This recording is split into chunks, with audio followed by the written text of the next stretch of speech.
When this came on, I literally jumped up and I said, thank God. And then they went on to dismiss probiotics. Absolutely unbelievable. All right, listen to this. This is exactly true.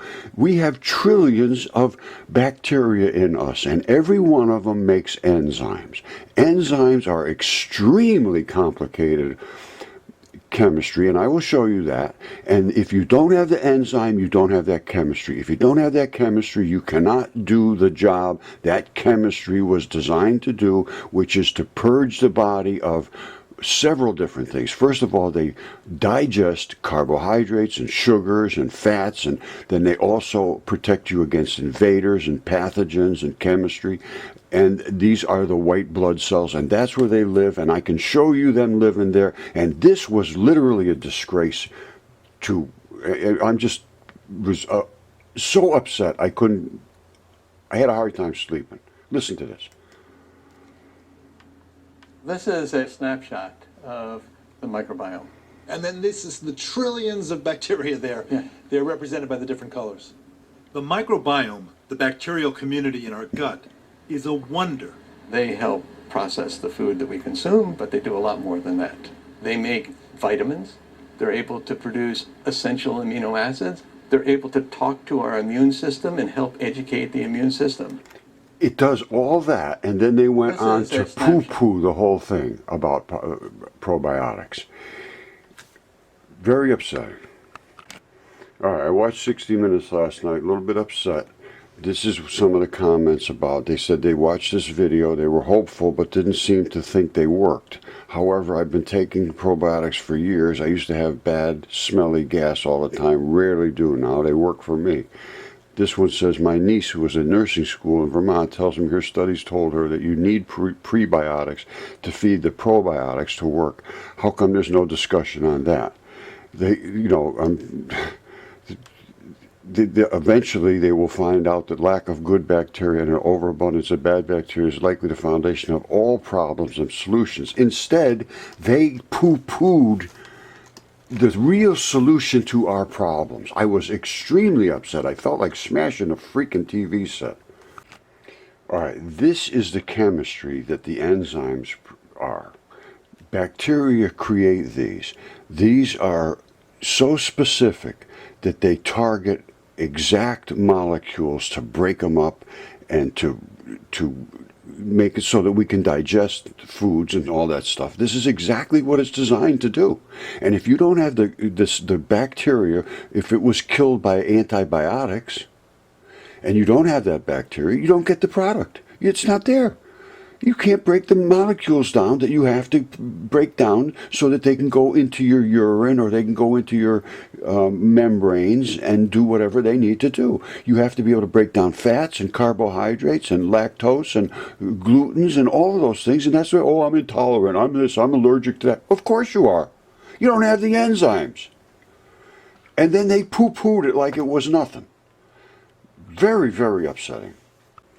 All right, you see that molecule? That is the sophistication of the molecule that these enzymes are, that these bacteria create. That is so sophisticated and so much of a catalyst that that particular molecule does in less than an instant what it would take 100 years or more to do in the natural world. Unbelievable sophistication. All right, if you're really interested, go up and look up the different types of white blood cells. Some of them break down bacteria, some of them kill viruses, some of them deal with infections and allergic reactions, and some of them kill parasites, all kinds of things. Now, here's how fast they can make that extremely exquisite molecule. Watch this. Now, I talked about the white blood cells. And they're basically factories. That is the factory. These are the factory workers, which are the bacteria. Each one of them probably is a different type of bacteria. There are trillions, there are hundreds at least of different types. Now, if this guy gets called on to make an enzyme, he better be there and he better be able to make the enzyme or you are going to get sick. And if it's an extremely invasive very active, aggressive attacker, you are going to die quickly if you cannot react somehow. And the only way you can react is if you have the enzymes. And what has happened now is that we're being attacked by this new virus, and it's destroying the rubbery, effective cells in the lungs and the heart. Now, watch how fast that elegant molecule can be created by one of these factory workers, which is a bacteria, creating the enzyme. It is squirted out into the bloodstream. It goes and finds the molecule that is affecting you and does what it has to kill it. Watch how fast this happens. And that molecule is so sophisticated we can't even make them. Boom, it just made it. It just made it. That's real time. Instantly, made it, done. Go out and kill somebody. There it goes. Done. Thank you, Go Call. Nice job, my brother. All right, well, that's from a video by Seeker, and that was Go Call, and it says your textbooks are wrong. This is what cells actually look like. And the textbooks are wrong in virtually every arena now. So do some research on your own. Stay in my channel, and you're going to find reality. Okay, here's my evidence to show that probiotics do appear to have a significant impact on your health. All right, here it is right here. Gut microbiota, arteriosclerosis, and hypertension. Also the heart-gut axis, everything. The vagus nerve controls every organ in your body. It controls every bit of what you are. And it is attached from the gut. The gut is the chemical factory that does all of the chemistry for your body, and it shoots it into the bloodstream, and then it has an attachment of a little target, a receptor, and it has an address, and it goes and it finds it, clip, clip, done. All right, let's look up both the arteriosclerosis and the non-alcoholic fatty liver disease. Also, it's associated to gut dysfunction. 100% of everything is. Anything that you can come up with, put it in, followed by gut health. And you're going to find out that they say, oh, it causes this in your gut. No, the gut causes that problem in the other parts of your body. Yes, I was so extremely disappointed with 60 Minutes. I don't know how I'll ever trust them again, making that presentation that probiotics seem to, they really poo-pooed it. Raynaud's disease and the gut. This is 2019. They're finding this with every 100%. Could the gut microbiome be linked to autism? January 2020. I can guarantee you that it is. We have had extremely good success at treating non-verbal autistic kids, bringing them back to 80 to 90%. Well, completely verbal and 80 to 90% normal, everyday kid. Absolutely incredible what the gut microorganisms can do.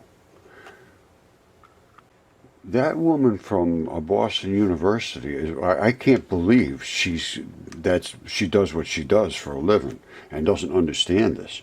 The role of the microbiome in asthma, the gut-lung axis, skin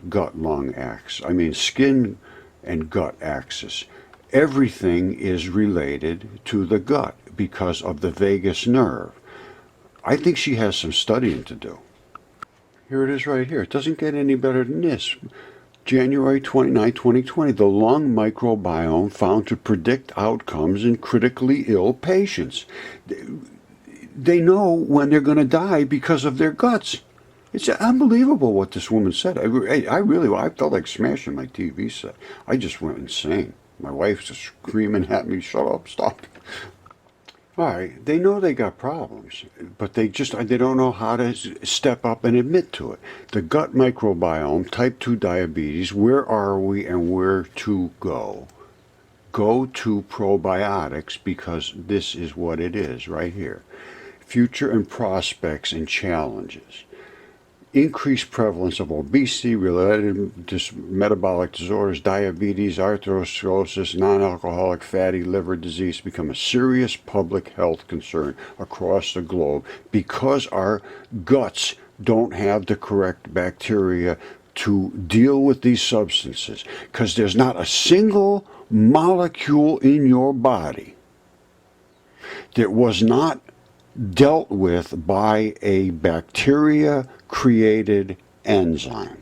The only way you can use any single molecule in your entire body is to have it worked on by an enzyme. And the only way for that enzyme to be present is if there's a bacteria there, and that bacteria hasn't been killed by antibiotics. Recent reports establish that the gut microbiome play a major role in the development and progression of diabetes. When have you heard about this? They don't talk about this. Reduction in reduction in intestinal barrier function, increases in membrane permeability with leaky guts, favor translocation gram-negative bacteria to systemic circulation and elevations of LPS levels, which in turn result in metabolic endotoxemia in obese and diabetic individuals. And you become obese and diabetic because your bacteria is wrong in your gut. Boston College there, or wherever that woman was from, they need to do some start to get educated on the reality of what is currently true. I couldn't believe it that they shut me down for talking about a bacteria and the current understanding of how it works and what it does, and these extremely complex molecules. And then they let that go on air and make it sound like it's silly to be talking about this stuff. I'm still upset. I can't help myself. Here's the gut microbiome, and major regulator of the skin. Adult intestine hosts a myriad of diverse bacterial species reside mostly in the lower gut, maintaining a symbiosis with human habitat. And now they go on to say that they regulate all kinds of mediation to problems in your skin. And if you don't have the right bacteria, you're going to have skin conditions.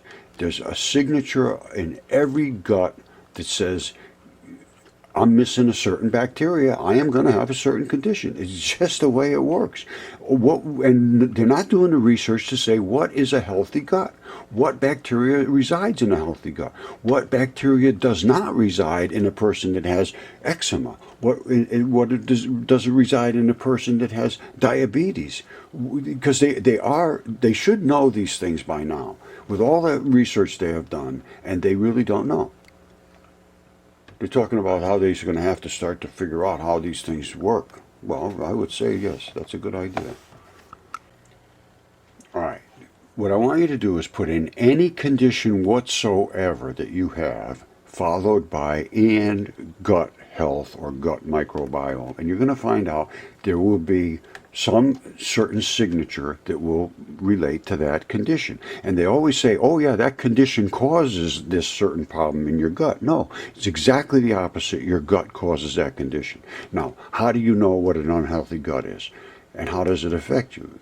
They say the gut microbiome, the incredible complexity of the gut and its importance to overall health, the topic of increasing research medical community. Thank God. Numerous studies in the past 2 decades have demonstrated links between gut health and immune system, mood, mental health, autoimmune disease, endocrine conditions, skin conditions, cancer. It's 100%. 100%. 100%. At one time, our digestive system was considered a relatively simple body system. It still is by the universities and by medicine. Comprised essentially of one long tube food passes through and absorbed, and that's that, case closed. And that's what they still think. It's, at least that woman up in Boston University appeared to feel that way. Oh, it doesn't help, that doesn't help, that doesn't help. Nope, nope, nope, nope, nope. Have a nice day. I'm going to have a hard time getting over this one. I'm going to tell you that right now. The term gut microbiome refers specifically to the microorganisms living in your intestines. These are the bacteria. They create enzymes. a person has about 300 to 500 different species of bacteria in their digestive tract, and there's probably more than that. While some microorganisms are harmful to health, many are incredibly beneficial and even necessary. And I think I've said enough. Put in any single thing that you can think of that you have wrong with you. Anything whatsoever, if it's not like a broken bone. And even that will not heal correctly if you don't have good gut bacteria. Your gut bacteria, it's not only in your gut, because you have also in your throat, they call it something about your larynx or upper respiratory area has its own microbiome, and that actually kills the things that you inhale before they even start to get to attack you. It's a system. If you don't have all of them working, you're going to get attacked and invaded. Then you're going to get a little bit sick. Now, if your body can react and come to your assistance, you won't get terribly ill. But if your body doesn't have the ability to fight back, you're going to start to get invaded. And here's exactly how you die. This is the exact method of death. You become invaded. That starts a reaction at the site of the invasion. That creates chemistry that is reactive, and you start to become the hot, and it starts to break down that tissue in that area, and it becomes fibrotic, which means that you become scar tissue start to form. And if you can't correct that attack, if you have nothing to come to your aid, it will continue to kill and kill and kill and kill, and you could put more and more and more scar tissue in there, and eventually you'll die from fibrosis, from the fibers, because they'll eventually start to break off, and you get blood clots, and all kinds of things happen at that point. And actually, in this new COVID, the lungs are converting over from the collagen rubber, flexible collagen, to a rigid collagen. And you can actually see it in the lung x-rays, CAT scans. They did 12 autopsies recently, and it's quite obvious. And it happens in the heart too, because that's the rubbery stuff that's supposed to do this 24 hours a day, 7 days a week, no holidays, no time off. And what happens is there's something specific in this new virus that attacks that specific type of rubbery collagen. And back in 1984, they found out the same basic thing happens in kids, neonatal kids. It attacks their lung tissue the same way. I believe it converts collagen 1 into collagen 3, something like that. But this is what's happening. And it's being missed because they don't understand the absolute essential requirement for these enzymes. And they are so extremely complicated that there is no way that they can replace them without using these specific types of bacteria to do that job. They are so elegantly formed that there's no way they can do that. So then they try to intervene with some other chemistry that kills the cells that react to it or does something crazy. And then they give you a whole bunch of antibiotics to kill everything that's reacting to kill the thing that's trying to kill the other thing that should have been there to kill the thing that's in there that has nothing to kill it. It's just a mess. It's an absolute mess. And all you have to do, literally, there's people that aren't sick. I'm not sick. I take probiotics. My gut works. And the people that have the gut works, those are the people that say, oh, they're asymptomatic. Of course they are, because their gut works. Everybody gets the damn stuff. Some people get sick, some people don't, because some people can fight back, some people can't. Case closed. Go on, any condition you have whatsoever, followed by gut health, and you will see it has a signature, and they'll say, oh, this causes that in your gut. No, your gut causes that in your body. Thank you. Have a nice day. Stay healthy. Take probiotics. 60 minutes. You should do a retraction. You should do a retraction. You should say, we heard from the world and we were wrong.